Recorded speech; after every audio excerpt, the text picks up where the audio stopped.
Pourquoi ce plaidoyer en faveur de la Malaisie?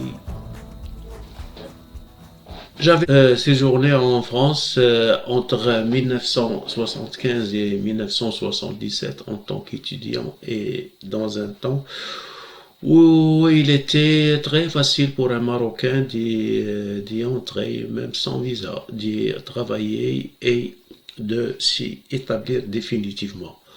Or, une fois mes études terminées, je suis rentré au Maroc illico presto, convaincu qu'un jour la haine qui touchait déjà une frange de l'immigration maghrébine va s'étendre aussi aux Marocains, et ce malgré le toi tu es marocain, tu es différent, un mot qui se voulait rassurant de la part des Français vis-à-vis des Marocains comme moi.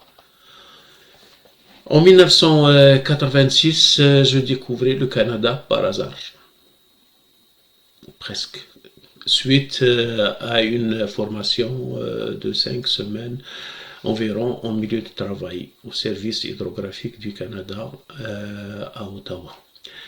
Dans le temps, la division de la cartographie marocaine comptait ouvrir un bureau de cartographie marine en partenariat avec la Marine royale marocaine.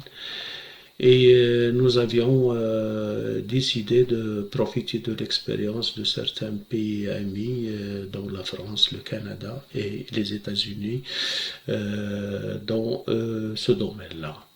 Alors, j'ai eu le coup de foudre pour le Canada, et ce, au point de remettre en question ma conviction que mieux vaut vivre modestement dans mon pays d'origine que de vivre dans l'opulence à l'étranger. C'était le genre de réponse que j'aurais à toutes les personnes qui me demandaient pourquoi tu n'immigres pas, pourquoi tu n'es pas resté en France, etc. J'étais contre l'immigration, tout simplement. En 1991, soit 3 années après mon retour d'un autre stage en milieu de travail aux États-Unis qui avait duré 7 mois, je fais le saut et abandonner tout au Maroc pour m'installer définitivement au Québec et recommencer une nouvelle vie dans un pays où on peut, entre guillemets, vivre l'Amérique en français et vivre en tant qu'Américain en parlant le français. Me disais-je, comme beaucoup de Maghrébins qui ont fait le même choix, soit en quittant leur pays de naissance, soit en fuyant la France où ils commencent à faire, enfin, il commence à être vraiment difficile de vivre, surtout son islam. Le 29 janvier 2017, oui, le 29 janvier 2017, j'atterris à Montréal en provenance d'un voyage de travail à l'étranger, et je fus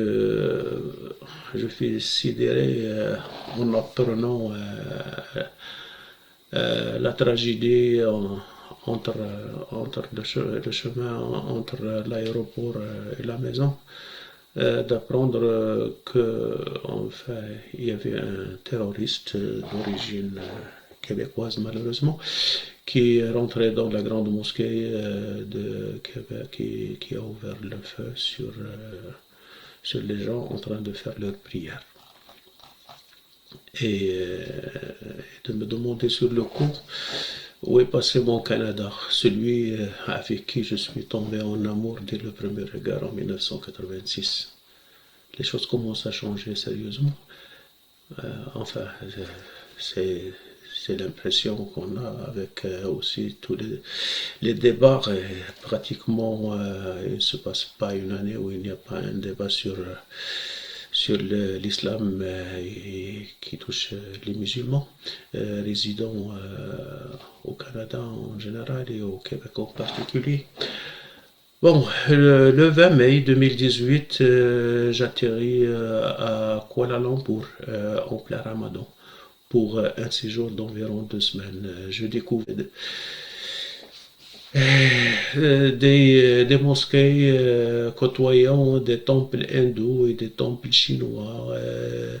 J'ai découvert une majorité d'un peuple qui jeûne le jour et remplit les mosquées le soir, alors que des minorités mangent librement en pleine rue et en plein jour, quelque chose qu'on ne peut pas voir par exemple au Maroc. Alors que d'autres personnes parmi ces minorités viennent à la mosquée au coucher du soleil. J'en ai connu un qui s'est assis à côté de moi un jour dans la mosquée Jamek. C'est ça, je crois que c'était la plus ancienne mosquée de Kuala Lumpur. Et c'est lui-même qui m'explique qu'il était hindou et qu'il vient juste pour le repas. Alors, juste après l'appel du muezzin, on servit le repas et là on a pris deux et il est parti. Ben, il n'y a personne qui avait fait quoi que ce soit. Au contraire, les gens tous souriaient. C'est ça, c'est extraordinaire. Chez ce peuple-là, les gens sourient durant le mois. Mon séjour en plein ramadan, je n'ai jamais vu des personnes en train de se quereller, par exemple, ce qui est vraiment courant dans certains pays du Maghreb tout au long du mois de ramadan. Bref, j'ai découvert que l'islam tel que je le conçois, tel que je le vis et, et dont je rêve pour tout chacun, euh, c'est un islam qui existe toujours, un islam de paix et de fraternité. Euh, il se vit ici à Kuala Lumpur et non seulement à Kuala Lumpur, mais aussi loin de Kuala Lumpur qu'à Singapour, par exemple, où je fis une escapade d'un week-end durant mon séjour. Et là, vie, elle vit toujours une minorité musulmane, mais qui est aussi bien traitée que les autres minorités en Malaisie. Et du coup, cette question se posa pour moi, si c'était à refaire. Sûr, je l'aurais refait, mais c'est trop tard pour moi.